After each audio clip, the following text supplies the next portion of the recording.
6వ తరగతి నుంచే ఏఏ క్లాసులు భారతదేశపు మొట్టమొదటి డేటా సెంటర్ పార్క్ ఆంధ్రప్రదేశ్లో ఏఏ నగరం. ఇటువంటి లేటెస్ట్ అప్డేట్స్ని ఈరోజు మన ఏఐ తెలుగు ఛానల్ తెలుసుకుందాం. నమస్తే, నేను మీ కృష్ణ చైతన్య మండేలా, మీరు చూస్తున్నారు ఏఐ తెలుగు. మొదటిగా మన AI Telugu summer crash course May 1వ తారీఖు నుంచి అయితే స్టార్ట్ అయిందండి. ఈ రోజుకి చాలా మంది స్టూడెంట్స్ ఈ బ్యాచ్లో జాయిన్ అవ్వడానికి ఇంట్రెస్ట్ చూపిస్తున్నారు. కేవలం 4,000 రూపాయలకి ఈ కోర్స్ అయితే ఆఫర్ చేస్తుంది. ఏ సంబంధించిన బేసిక్స్ అనేది చెప్పడం జరుగుతుందండి. మీరు కూడా ఏ సమ్మర్ క్రాష్ కోర్సులు జాయిన్ అవ్వాలి అనుకుంటే స్క్రీన్ పై కనిపించే నెంబర్కి వాట్సాప్ చేయండి. ఫస్ట్ అప్డేట్ చూసినట్లయితే ఆంధ్రప్రదేశ్ ప్రభుత్వం ఒక ఏఏ పవర్డ్ క్రీటర్ ల్యాండ్ అయితే నిర్మించబోతున్నారు. నథింగ్ బట్ ఇది ఒక ఏఏ నగరం అనమాట. దీనికోసం 10,000 కోట్ల రూపాయలు అయితే ఒక డీల్ కూడా చేసుకున్నారు. ప్రెసెంట్ వేవ్ సమ్మిట్ అయితే జరుగుతుంది ముంబైలో. అక్కడైతే ఏపీ ప్రభుత్వం ఒక ట్రాన్స్ మీడియా ఎంటర్టైన్మెంట్ సిటీని ఆంధ్రప్రదేశ్ రాష్ట్రంలో అయితే ఏర్పాటు చేయాలనే ఉద్దేశంతో ఈ డీల్ అయితే చేసుకున్నట్టుగా తెలుస్తుంది. ఇందులో భాగంగా ఆంధ్రప్రదేశ్ ప్రభుత్వం ఏర్పాటు చేసే ఏ నగరంలో అయితే మనకి వీడియోస్ కానివ్వండి, ఏ రిలేటెడ్ వీడియోస్ కానివ్వండి, ఏ రిలేటెడ్ ఇమేజెస్ కానివ్వండి, different entertainment purpose related works అయితే చేస్తూ ఉంటారు అనమాట. దానికోసం అయితే ఇండైరెక్ట్ గా ఉద్యోగ అవకాశాలు కూడా రాబోతున్నాయి. ఈ పర్టికులర్ ఎంఓయూ ఏదైతే ఉందో ఆంధ్రప్రదేశ్ టూరిజం మినిస్టర్ కందులు దుర్గేష్ గారు అయితే ఇందులో పాల్గొని ఎంఓయూ అయితే చేసుకున్నారన్నమాట. తాజాగా ఈ ప్రెస్ మీట్ లో అయితే ఇన్ఫర్మేషన్ అయితే షేర్ చేశారు. నెక్స్ట్ చూసినట్లయితే భారతదేశపు మొట్టమొదటి ఏ డేటా సెంటర్ పార్క్ ని నావా రాయ్పూర్ లో అయితే ప్రారంభించారనమాట. ఛత్తీస్గఢ్ చీఫ్ మినిస్టర్ విష్ణుదేవ్ సాయి గారు అయితే ఈ పర్టికులర్ భారతదేశపు మొట్టమొదటి డేటా సెంటర్ కి ఫౌండేషన్ అయితే వేయడం జరిగింది. ఇది మొత్తం 2.7 హెక్టార్ సెక్షన్ లో అయితే వీళ్ళు స్పెషల్ ఎకనామిక్ జోన్ కూడా ఆఫర్ చేసామని చెప్తున్నారు. సో ఇనీషియల్ గా వీళ్ళు స్టార్ట్ చేసిన డేటా సెంటర్ పార్క్ కెపాసిటీ చూసినట్లయితే 5 మెగావాట్ల కెపాసిటీతో స్టార్ట్ చేశారు. దాన్ని 150 మెగావాట్ల వరకు ఎక్స్పాండ్ చేస్తారనమాట. ఈ డేటా సెంటర్ పార్క్ లో భాగంగా సుమారుగా 2,000 కోట్ల పైగా పెట్టుబడి తీసుకురావాలనే ఉద్దేశంతో ఈ డేటా సెంటర్ పార్క్ ని అయితే స్థాపించామని చెప్తున్నారు. ఇక్కడ మేజర్ ఫీచర్ చూసుకున్నట్లయితే ఆర్టిఫిషియల్ ఇంటెలిజెన్స్ సంబంధించిన ఇన్ఫ్రాస్ట్రక్చర్ అయితే ఉంటుంది. స్పెసిఫిక్ గా చెప్పాలంటే ఏ రిలేటెడ్ జీపీయూస్ అయితే ఇక్కడ ఉంటాయన్నమాట. అలానే వైడ్ అప్లికేషన్స్, ఉదాహరణకి హెల్త్ కేర్ రంగం కానివ్వండి, డిఫెన్స్ కానివ్వండి, స్మార్ట్ అగ్రికల్చర్ ఇలా వివిధ డొమైన్ సంబంధించిన ఏ అప్లికేషన్స్ ఇక్కడ డెవలప్ చేస్తారు. దాంతో పాటుగా ఇండైరెక్ట్ గా కానీ డైరెక్ట్ గా కానీ సుమారుగా 2,000 మందికి ఉపాధి అవకాశాలు కూడా రాబోతున్నాయి. ఇక నెక్స్ట్ చూసినట్లయితే ఢిల్లీ స్కూళ్లలో ఆర్టిఫిషియల్ ఇంటెలిజెన్స్ కరిక్యులం అయితే ప్రవేశపెట్టబోతున్నారు. అది ఏ తరగతి నుంచో తెలుసా? 6వ తరగతి నుంచి 10వ తరగతి విద్యార్థులు కూడా ఏ సంబంధించిన కరికులం అయితే ఇంట్రడ్యూస్ చేయబోతున్నారు. అది కూడా ఐఐటి మద్రాస్ వాళ్ళతో కలిసి ఆ పర్టికులర్ సిలబస్ అయితే రూపొందించి విద్యార్థులకైతే ఏ సంబంధించిన సెక్షన్ అయితే ఇవ్వబోతున్నారంట. స్పెసిఫిక్ గా చెప్పాలంటే 11 నుంచి 14 సంవత్సరాల ఏజ్ గ్రూప్ ఉన్న వాళ్ళు టార్గెట్ చేసి వాళ్ళకి బేసిక్ ఆర్టిఫిషియల్ ఇంటెలిజెన్స్ సంబంధించిన నాలెడ్జ్ ని అండర్స్టాండ్ అయ్యే విధంగా ఈ కరికులం అయితే రూపొందించడం జరిగింది. అంటే స్పెసిఫిక్ గా ఈ చిన్న వయసు నుంచి ఏ టెక్నాలజీ నేర్చుకోవాలి, పోటీ ప్రపంచంలో గెలవాలంటే అనే ఉద్దేశంతో ఈ పర్టికులర్ కరికులం అయితే డెవలప్ చేసినట్టు తెలుస్తుంది. టాపిక్స్ చూసుకున్నట్లయితే ఎథిక్స్, బయాస్, ప్రైవసీ మరియు అకౌంటబిలిటీ ఈ టాపిక్స్ మీద కూడా ఫోకస్ చేస్తూ, అలానే ఏ సంబంధించిన ఇంపాక్ట్స్, డైలీ లైఫ్స్ ఈ టాపిక్స్ మీద కూడా వీళ్ళు ఈ కరికులం అయితే యాడ్ చేస్తున్నారు. దాంతోపాటుగా యాప్స్ టు అల్గారిథమ్స్ వరకు వీళ్ళకి 6th నుంచి 10th క్లాస్ వరకు విద్యార్థులకే ఏ సంబంధించిన కరికులం ఇంట్రడ్యూస్ చేస్తున్నారు. జస్ట్ ఇమాజిన్ చేసుకోండి, మీరు ఇప్పుడు ఇంటర్మీడియట్ లేకపోతే బీటెక్ చదువుతుంటే మీరు ఇంకా ఎంత వెనుకబడ్డారు. ఒకవేళ ఇప్పుడు ఏ నేర్చుకోకపోతే 6వ తరగతి నుంచి ఇప్పుడు ఏ నేర్పిస్తున్నారంట. సో ఇప్పటి నుంచైనా మీరు ఏ సంబంధించిన బేసిక్స్ నేర్చుకోకపోతే బేసిక్స్ అయితే నేర్చుకోండి,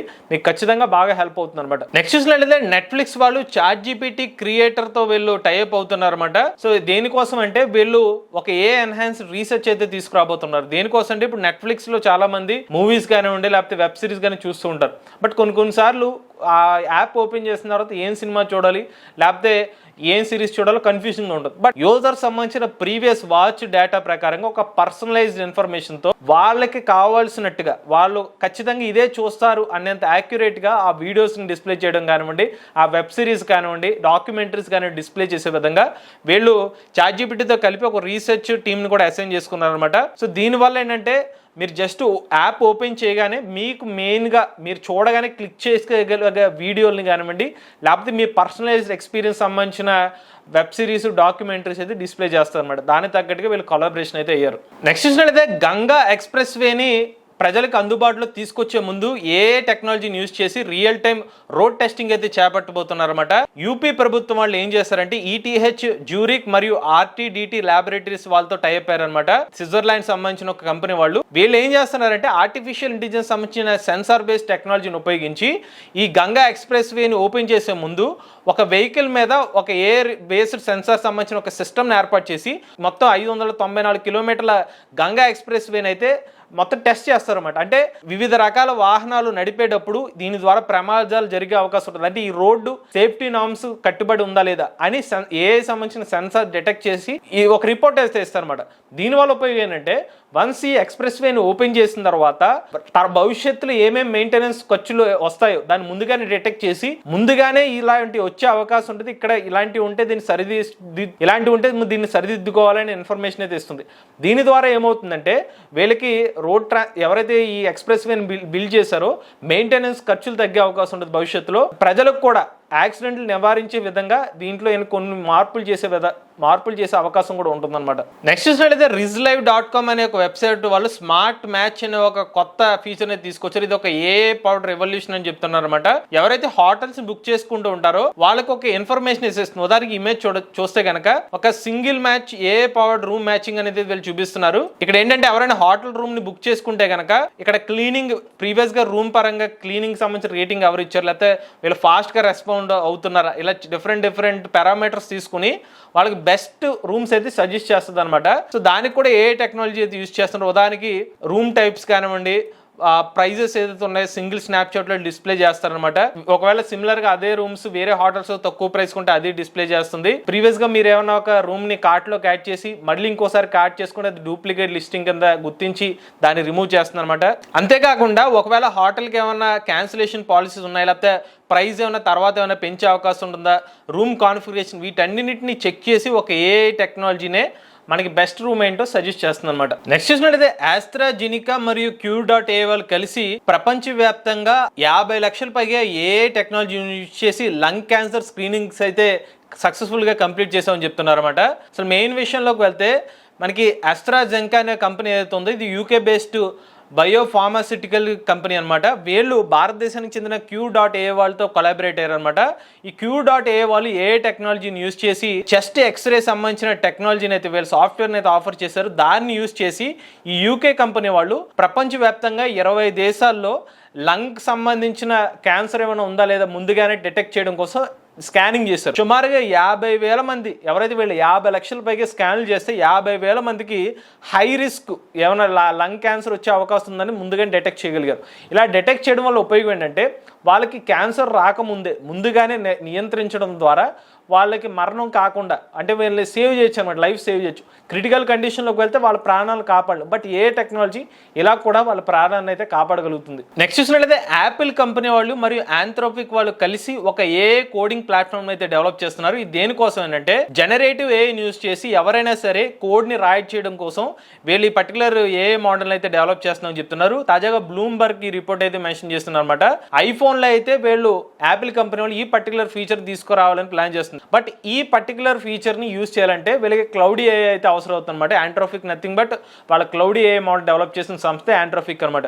సో వీళ్ళు యాపిల్ సంస్థ వాళ్ళు కలిపి ఈ సరికొత్త ఎక్స్ కోడ్ అనే ఒక ప్లాట్ఫామ్ అయితే డెవలప్ చేస్తున్నట్టుగా చెప్తున్నారు. వన్స్ ఇది డెవలప్ అయితే కనుక యాపిల్ iOS లేకపోతే వాళ్ళ డివైస్లో ఎవరైతే యూజర్స్ ఉంటారో వాళ్ళు కోడ్ని అయితే జనరేట్ చేయడానికి AI యూజ్ చేస్తే కోడ్ని అయితే జనరేట్ చేసుకోవచ్చు. నెక్స్ట్ చూసినట్లయితే చైనా దేశం వాళ్ళు యుద్ధ విమానాలను తయారు చేయడం కోసం DeepSeek AI మోడల్ని అయితే యూజ్ చేస్తున్నట్టుగా అక్కడ పనిచేస్తున్న లీడ్ ఇంజనీర్ ఎవరైతే ఉన్నారో ఆయన చెప్పారని ఒక వార్త అయితే వచ్చిందనమాట. వ్యాంగ్ యోంగ్ ఎవరైతే షెన్యాంగ్ ఎయిర్ క్రాఫ్ట్ డిజైనర్ ఇన్స్టిట్యూట్లో పనిచేసే వ్యక్తి ఎవరైతే ఉన్నారో వాళ్ళ టీం ఎవరైతే ఉన్నారో వాళ్ళు చైనాకి సంబంధించిన కొత్త ఎయిర్ క్రాఫ్ట్ ని డిజైన్ చేయడం కోసం ఏ టెక్నాలజీని అయితే యూజ్ చేసామని చెప్తున్నారు. చైనాలోనే డెవలప్ చేసిన DeepSeek మోడల్ని అయితే యూజ్ చేసి డిఫరెంట్ డిజైన్ సంబంధించిన ఐడియాస్ కోసం వాళ్ళు ప్రాంప్ట్స్ అయితే ఇస్తున్నట్టుగా తెలుస్తుంది.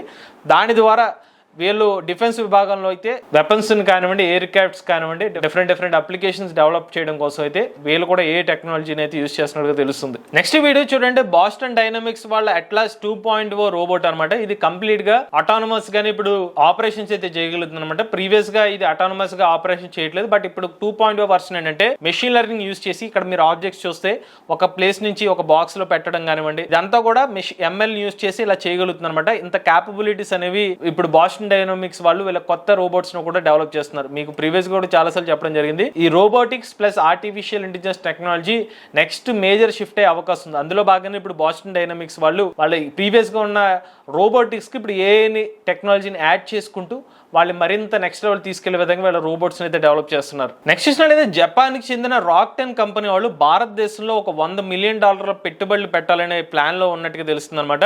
ఎందుకంటే అందులో కూడా స్పెసిఫిక్ గా ఆర్టిఫిషియల్ ఇంటెలిజెన్స్ సంబంధించిన టెక్నాలజీ ఇన్ఫ్రాస్ట్రక్చర్ ని బిల్డ్ చేయడం కోసమే ఈ భారీ పెట్టుబడులు పెట్టే అవకాశం ఉంది. సో ఇప్పటికే భారతదేశంలో వీళ్ళ 90% ఎవరైతే ఎంప్లాయీస్ ఉన్నారో వాళ్ళు టెక్నికల్ రోల్స్లోనే ఉన్నారు. బట్ స్టిల్ ఇంకొక 8% వీళ్ళ వర్క్ ఫోర్స్ని అయితే పెంచుకుందాం అనే ప్లాన్లో అయితే తెలుస్తుంది అనమాట. ఇప్పటికే రాక్టిన్ ఇండియా కంపెనీ వాళ్ళు ఒక గ్లోబల్ క్యాపబిలిటీ సెంటర్ జీసీసీని అయితే బిల్డ్ చేశారనమాట. ఇది ఒక ఏఐ సిస్టమ్ అనమాట. హెల్త్ మరియు ప్రెడిక్ట్స్ ప్రాబ్లమ్స్, ఎవరైతే హ్యూమన్కి ఏమైనా ప్రాబ్లమ్స్ వస్తే ముందుగానే డిటెక్ట్ చేసే ఒక పర్టికులర్ ఏఐ డివైస్ అనమాట. సుమారుగా 50% రాక్టిన్ 70 పైగా బిజినెసెస్ కానివ్వండి, ఆపరేషన్స్ ఏదైతే ఉన్నాయో వీళ్ళు బెంగళూరులోని మేజర్గా రెండు చోట్ల నుంచి అయితే ఆపరేట్ చేస్తున్నారు. ఇక్కడే వీళ్ళు కొత్తగా ఏ ప్లాట్ఫామ్స్ కానివ్వండి, కొత్త ఇన్వెస్ట్మెంట్స్ కూడా ఇక్కడే వీళ్ళు పెట్టుబడులు పెట్టే అవకాశం ఉంది. ఇక చివరి అప్డేట్ చూసుకున్నట్లయితే ఫ్రాన్స్ దేశం నుంచి వీళ్ళు డెవలప్ చేసిన ఒక సూపర్ కంప్యూటర్ పేరు జీన్స్ ఏ అనమాట. వీళ్ళు ఏదైనా హై ప్రోగ్రామింగ్స్ కానివ్వండి, పెద్ద పెద్ద ప్రాజెక్ట్స్ని డిప్లాయ్ చేయడం కోసం ఈ సూపర్ కంప్యూటర్ని యూజ్ చేస్తూ ఉంటారు. సుమారుగా